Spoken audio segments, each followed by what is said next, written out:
Hello, bruvs. This is new book arrivals number 301. These books are mainly from last week, and these are from today. And we'll start with Albert Hubbard's Scrapbook. I already have at least 2 copies of this book, containing the inspired and inspiring selections gathered during a lifetime of discriminating reading for his own use. This is a strange version of it where it's kind of tied together. I don't know if that's just an affect or if it's actually tied together, but it's a 102-year-old book. If I recall, it doesn't have much value. So when Albert Hubbard was storing up in his scrapbook the fruits of other men's genius, he did not contemplate a volume for publication. He was merely gathering spiritual provisions for his own refreshment and delectation. To glance at the pages of his scrapbook is to realize how far and wide he pursued the quest, into what scented rose gardens of poetry and up what steep slopes of thought.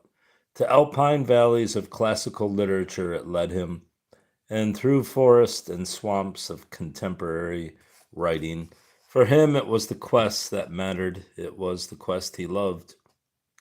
The reader will remember Keats's dream of a very pleasant life. No, he will not. Apparently that's him. Book's in pretty damn good shape. There was one part on Satan somewhere back here. Satan.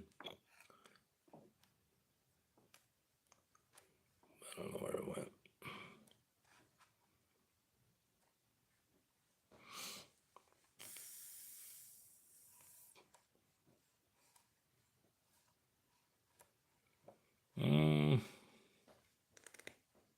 I believe it was on this side too. The left side of the book. But I don't see it.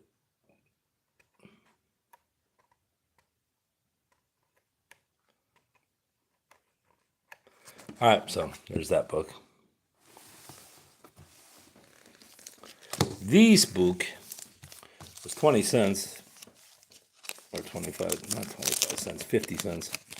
And I never even pulled out of here 50 cents. I did not pull it out of the sleeve to see if there was a reason why it was sleeved. I can't believe that this copy of 2001 is worth anything, but I never know. Maybe it's signed by somebody. Just looks like a regular 2001, 1968. Just looks like a regular copy. Nothing out of the ordinary. Can't imagine it's worth more than a couple of bucks, so I'm not sure why it was in this sleeve, but there's that. This may be worth more than a couple of bucks because it's a non-barcoded copy of Tolkien's The Return of the King, though it might be from a box set, which is why it probably doesn't have the barcode on the back.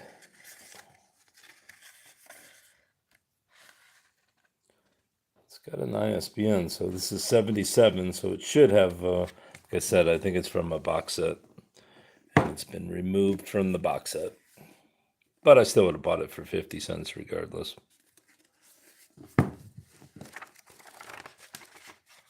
It's in great shape.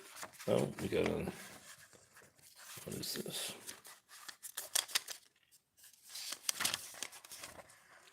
Copy 2010 Oh Sushi.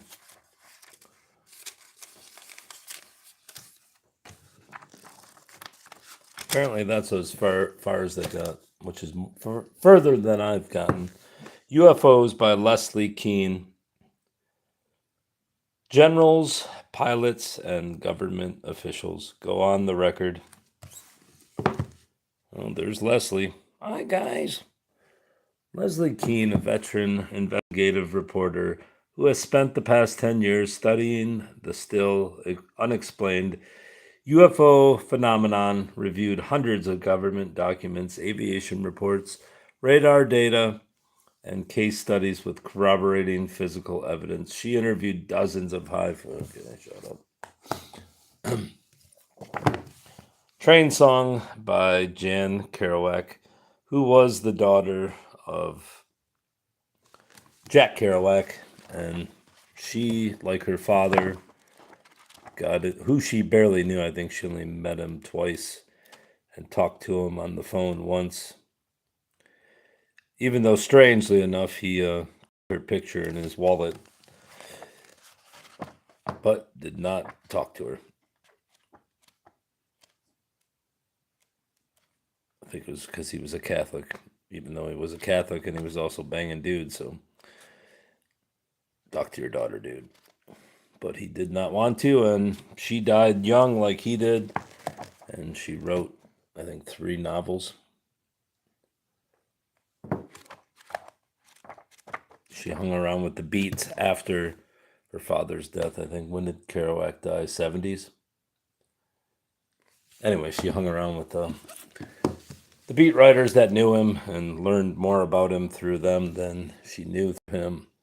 The Republic of Pirates, being the true and surprising story of the Caribbean pirates and the man who brought them down. Colin Woodward. I seem to think I have this book, but I don't think I have this edition. My pirate collection is growing rather well, Brobs. Here is this. It's a nice book. Come on. 2007. Skull and Crossbone. A thrilling account of a virtually unexplained chapter in the golden age of piracy. Here is the true story of the men who built the Republic of Pirates and the man who brought it down.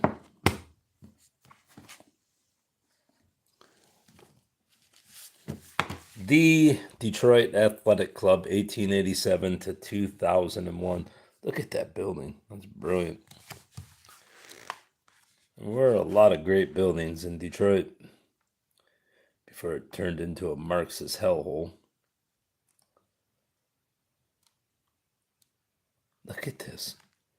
All this for an athletic club. All this opulence.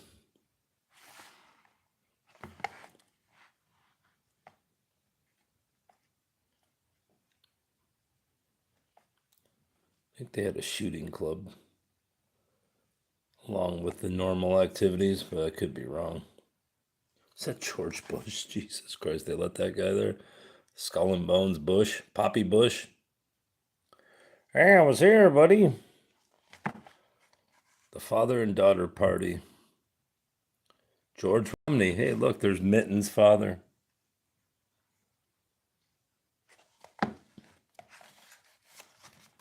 The hell was that guy giving the sidelong glance? You son of a bitch. He does not look enthused with him. Nice stash. What the fuck was that guy? Hey, buddy, have some Doritos. Is he jumping? Beaver's tradition calls for the dunking of new officers to the group, as well as the newly elected presidents of the club.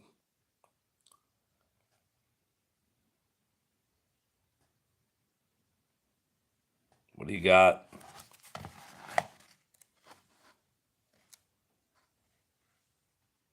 DAC News.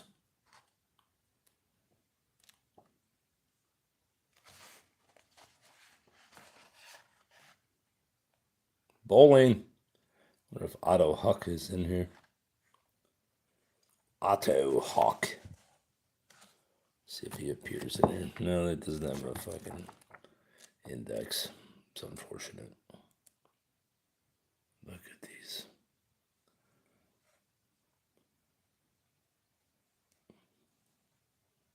Football. baseball team, everything. Is that Ty Cobb? It's not Ty. Anyway. And then I also get this one.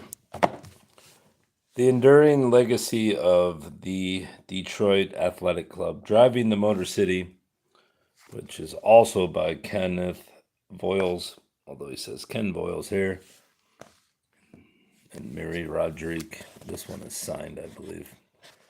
Not that it's highly sought after. I didn't even look it up. I just grabbed it.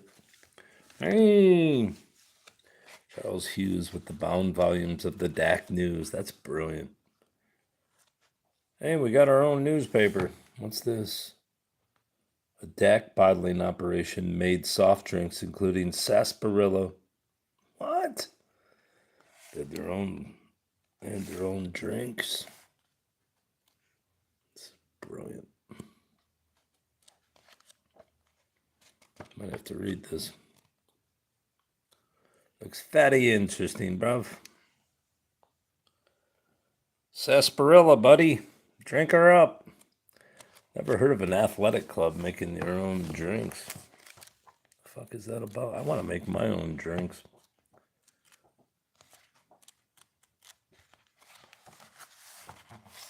Hey, have the sarsaparilla soda, buddy.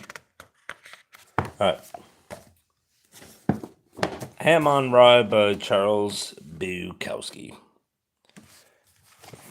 The famous story of mine is that one day I was driving in the car, passenger seat, with a friend, and I said, "Stop the car." And he's like, "What the fuck are you talking about?" I'm like, "There's a copy of there's Ham on Rye, Ham on Rye." I started screaming. And sure enough, we went back, and it was a copy of Charles Bukowski's Ham on Rye on the side of the road. It looked like it was run over 2 or 3 times. I believe it had a darker cover on it than this, which is the 18th edition, I think. Yeah. It was an earlier printing, and I actually sold it on eBay somewhere. Someone's got it. The copy I found out in Ann Arbor, Michigan, on the side of the road as we were driving down the road. It's funny that they put this in biography. 1350 originally. As you can see, it's one of the later Black Sparrow Press before they sold to Echo. Nice shape. Looks like the person who had it never read it, which is weird because it came out like 40 years ago. So I don't know why it's not 40. 30 years ago. And it's odd that it's so new looking. Unless somebody just had old, new stock at the bookstore. Anyway, I have a copy of Ham on Rye again. Players. The Mysterious Identity of William Shakespeare by Bertram Fields. I assume this is about the supposed Bacon. What's his name? Francis Bacon. For centuries, scholars have debated the true identity of the author of the magnificent body of poems and plays attributed to William Shakespeare, the actor and co-owner of a successful theater company who hailed from Stratford upon Avon, and yet many credible voices, Mark Twain, Sigmund Freud, and Walt Whitman, to name a few, have challenged conventional wisdom, proposing alternative candidates from rival playwrights Ben Jonson and Christopher Marlowe to Queen Elizabeth herself in what has become a centuries-old parlor game. I thought the consensus was that it was Francis Bacon. Yeah, Canadian bacon. It's funny you mentioned Canadian bacon because it's one of the ingredients on, what's that thing called? Egg McMuffin. And every time, I only tried it twice. Both times I tried it, I vomited. The taste of Canadian bacon for some fucking reason. Both times I had an Egg McMuffin, I vomited after like 2 bites. I just couldn't eat it. The taste was repulsive. I generally love fast food, but I just could not eat that thing. made me hurl 2 times. So, another book on Shakespeare I'll never probably read. Charleston Ghosts. Hauntings in the Holy City. I never knew Charleston, South Carolina was considered a holy city. Why is it a holy city? Simply walking down the ancient cobblestone streets or the palmetto fringed waterfront, one can sense the crackling, uneasy history of this sultry, romantic city. Unearthly presences gather beneath flickering gas lanterns, and mysterious visions come swimming out of misty alleyways. Pale mourners gather in headstone choked churchyards, only to fade away in the pensive night's gloom. The ghosts are thick on evenings such as these, full of unrequited love and business left unfinished. Why is Charleston so haunted? It isn't. I just want to know why it's called the Holy City. Is that like its official name? I don't really know anything about Charleston, South Carolina. It's one of the states I've never been to.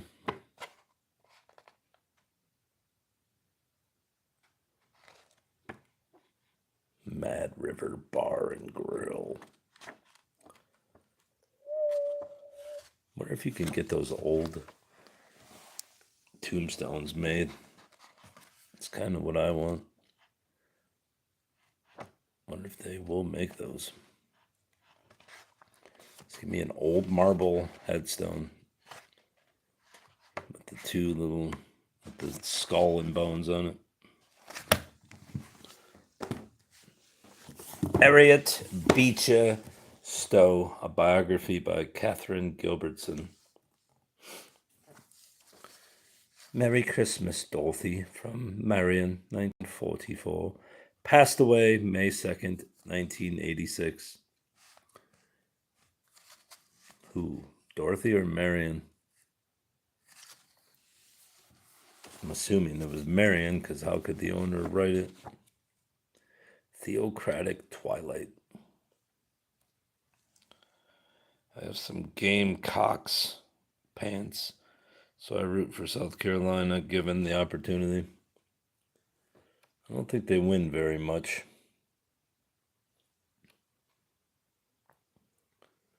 I am Harriet. Couldn't you come up with a better fucking hairdo than that?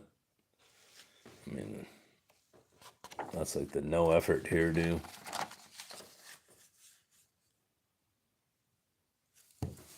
If there's anything in the back here. No. No book stamps or anything. It's so weird. I haven't found money in books in a long time. Maybe she is. It's Harry Beecher Stowe now. Harry Beecher meat. She does kind of look manly there. I gotta be honest. Harry Beecher meat Stone.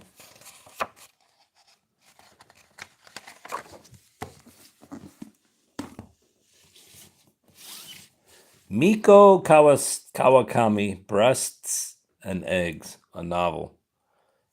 Bought this one because it's worth some money.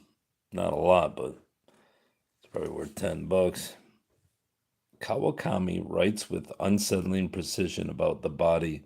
She is especially good at capturing its longings. Let's see about that.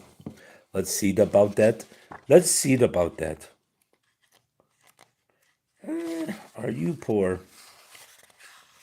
If you want to know how poor somebody was growing up, ask them how many windows they had. Don't ask what was in their fridge or in their closet. The number of windows says it all. It says everything. If they had none or maybe one or two, that's all you need to know. I remember telling this to someone once. I can't remember who it was, but she really went off on me. Come on, though. What if you have one window, but it's huge with a garden view or something? You know, like one of those really nice big windows. How could that mean you're poor?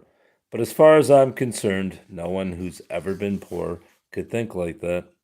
A garden view, a nice big window. Who has a garden, though? And what the hell could make a window nice?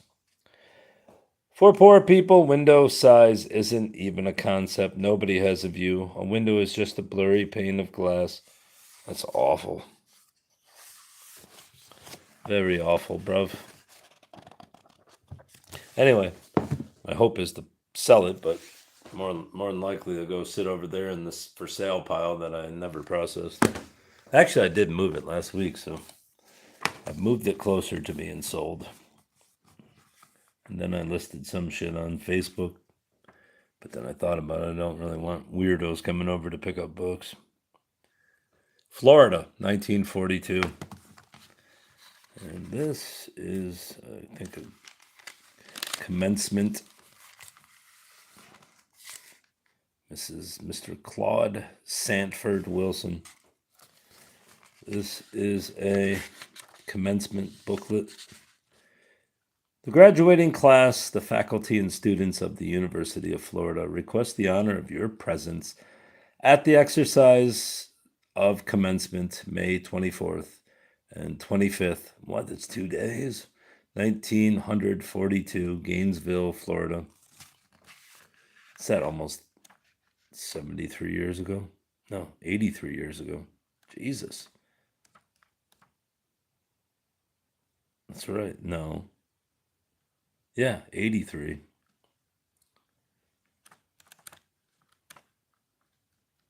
Book's in pretty good shape. This little booklet. I'll have to look this guy up and see who he was. Mr. Claude Sanford Wilson.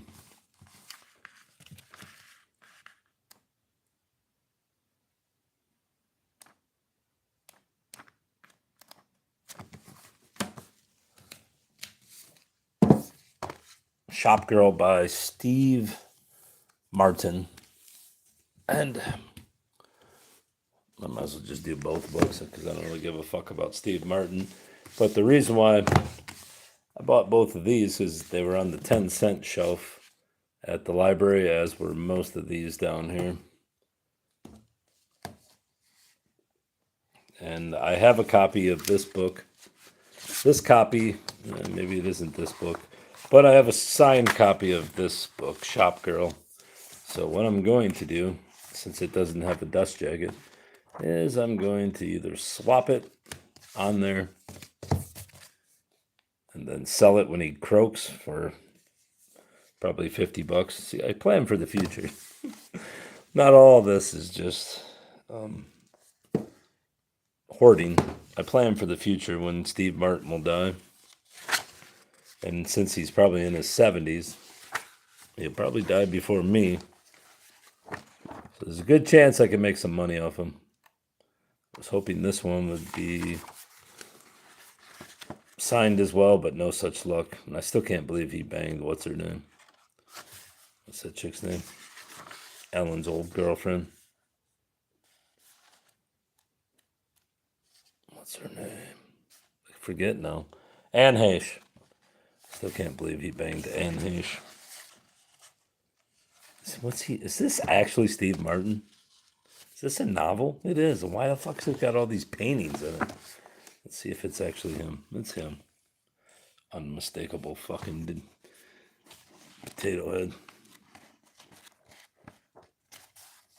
I wonder how much this book cost to make with all these colored illustrations of paintings. How much did they charge for this? $27. Anyway, that's my plan with these. Sell them when he dies. Oh, the fattest 10-cent book I ever bought. Four in Hand, a quartet of novels by Sylvia Townsend Warner, who was, I think, Victorian writer. This book would be perfect to read since it lays flat. I would not have to put the big brush. Look at this. What's this shit? The corner that held them. Look at that fucking creepy skeleton. What the fuck is that? What's going on down there?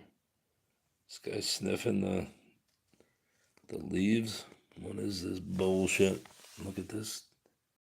It kind of looks like the dude that what's that called? The guy who in memes which I avoid at all costs, but I see it accidentally all the time. McFriends. What the fuck was McFriends bookstore? 250. 250. Lolly Willow's Misfortunes Maggot. I gotta read this. Is this 4 novellas or 4 novels? A quartet of novels. I want to read Mr. Fortune's Maggot. 135. Let's see how it starts.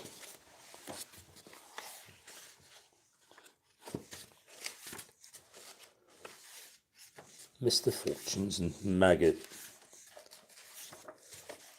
Oh no, what's this? A nice woodcut. Mr. Fortune's Maggot. Maggot, a whimsical or perverse fancy, a crochet. The scenes and characters of this story are entirely imaginary. In the island names, the vowels should be pronounced separately with the Italianate vowel sounds. Words of 3 syllables are accented on the second. Fanua, Lueli. This is like concrete. This is like my worst nightmare. I'm greatly obliged to Mr. Victor Butler for his assistance in the geometrical passages and for the definition of an umbrella. Through the Reverend Timothy Fortune. Though the Reverend Timothy Fortune had spent 3 years in the island of Fanua, you really believe someone fucking is going to follow that rule for the whole 100 pages? You motherfucker, how dare you? How dare you put that on me? You bitch. Now I can't even look at it. It disgusts me. I mean, who puts that at the beginning of a book?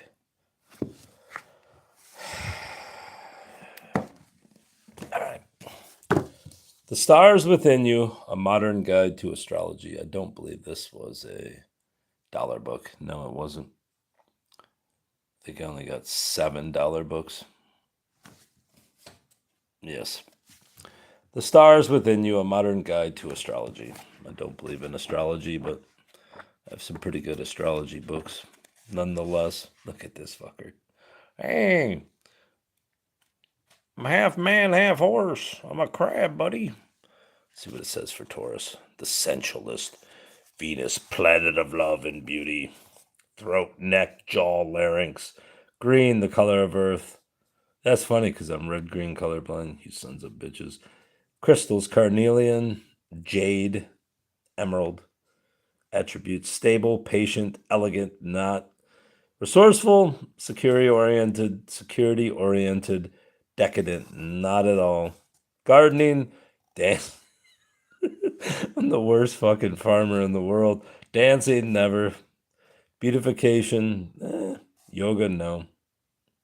Dude, I'm not going to sit in one position fucking holding my leg up in the air for 30 minutes. Not happening. Sensual arts, whatever that is.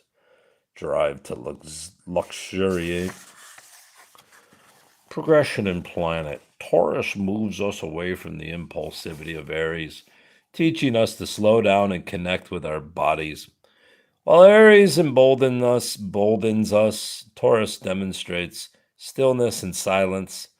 Along with Libra, Taurus is one of the 2 signs ruled by Venus, planet of beauty and love. She aligns with the height of spring, when flowers are in bloom, filling the northern hemisphere with richness. When Venus returns to her command in Libra, the leaves change and the world once again explodes with color. Representing the earthier sides of Venus, Taurus relishes in pleasure, prioritizing material security and sensual love. Symbolized by the bowl, Taurus is slow. This is fucking... Is this all it tells? Or is this just like an introduction? I think it's just an introduction. Malls. I ain't looking for this. I can't do it. I can't do it, Bubba. Revealing the secret alien agenda. The Threat by David M. Jacobs, PhD. The world's foremost academic expert on UFOs and alien abductions provides the first evidence-based explanation of a mystery that has perplexed scientists for decades.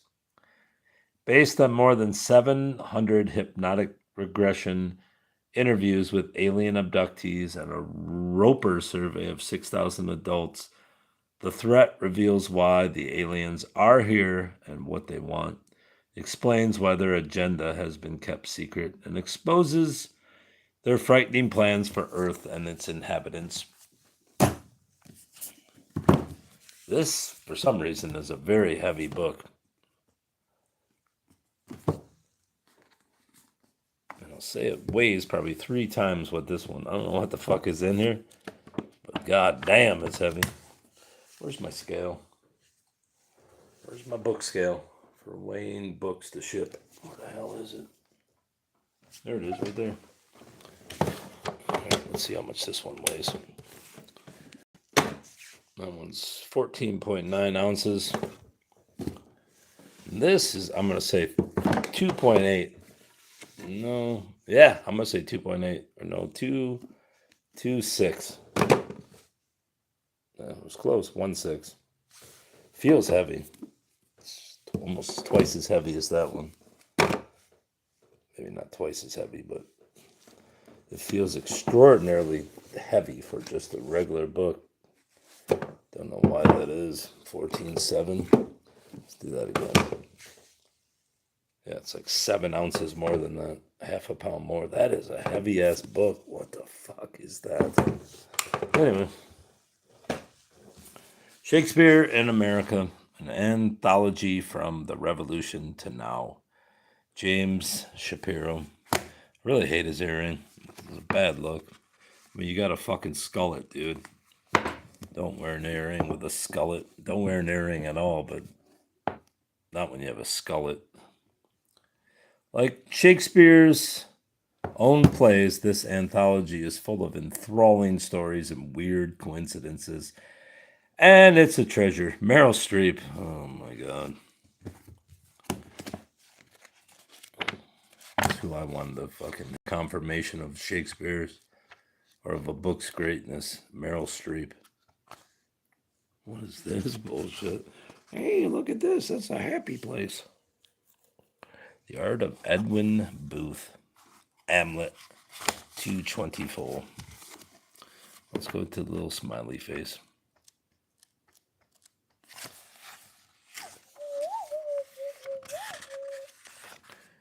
I don't see shit in there. I was hoping for some pictures since it's about art. We got nothing. No, there wasn't a goddamn single. So it talks about the art but doesn't show any of it. I still don't know why this book's so heavy. A Poisoner's Tale, a novel by Catherine Hemp. I believe this book has some value as well, but it's got a cocked and cupped and creased spine, so that generally kills some of the value. Date Unknown by Julia's Hand. Celeste de Luna. Aquas. Quantity Unknown. Let's see what this bullshit's about.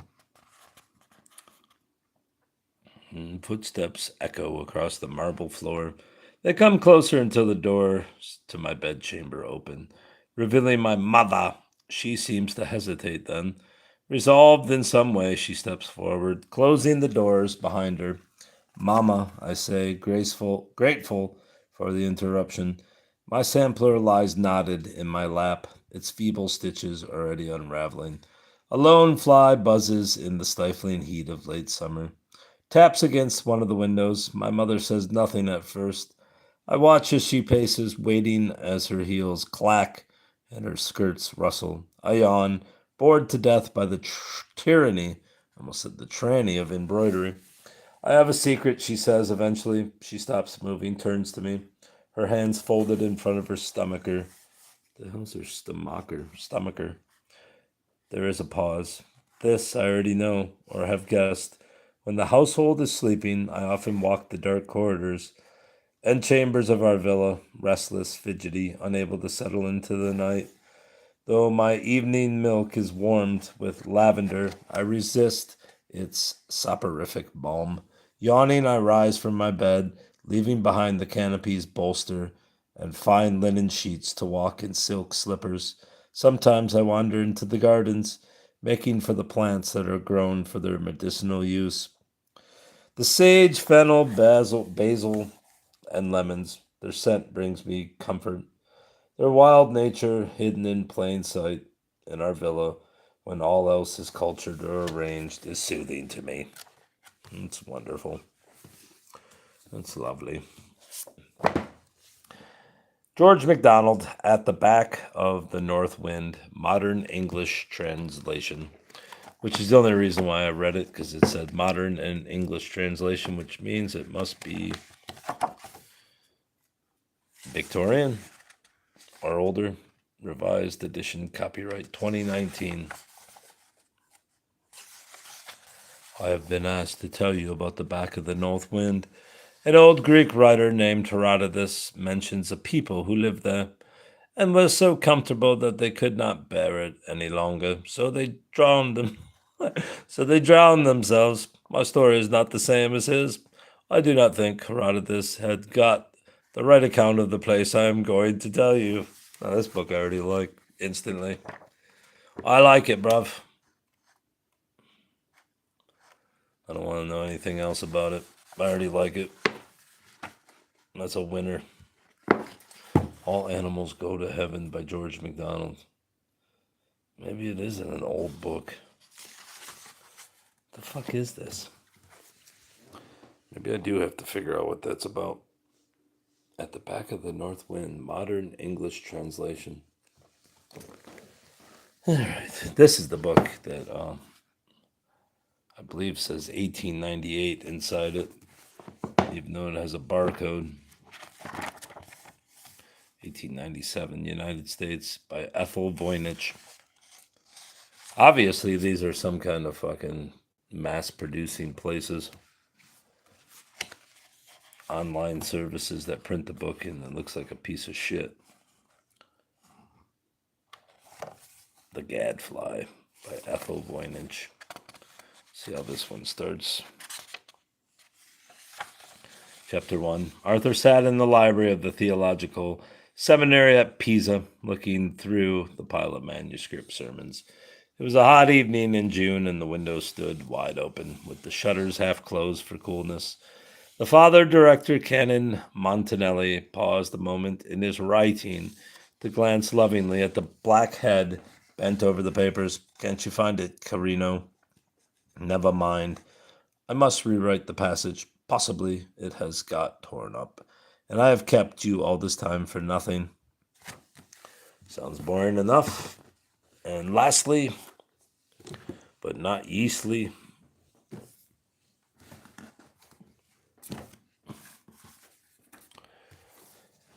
Motown and the Cultural Politics of Detroit, Dancing in the Street by Suzanne E. Smith. I bought another book on Motown last week. I don't know if it was at the same place.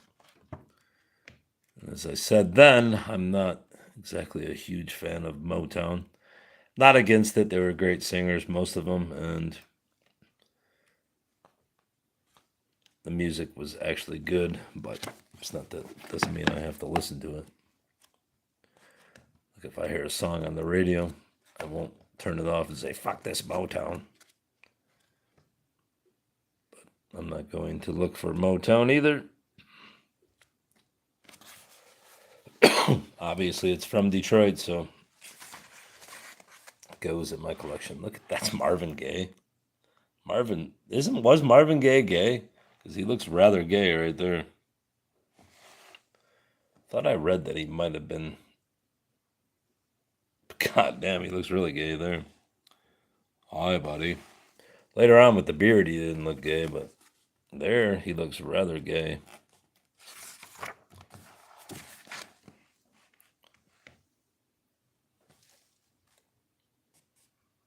Martha and the Vandellas performed Nowhere to Run on the Mustang assembly line at the Ford River Rouge plant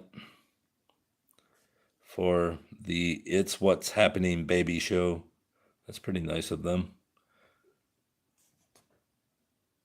This guy's not even watching. He's just fucking working. Look at him. Way in the back. This dude's not even paying attention. I mean, if I had a choice, I was getting paid, I'd be watching. Anyway, that's it. Nice little collection of new arrivals. That's all, bros. Goodbye.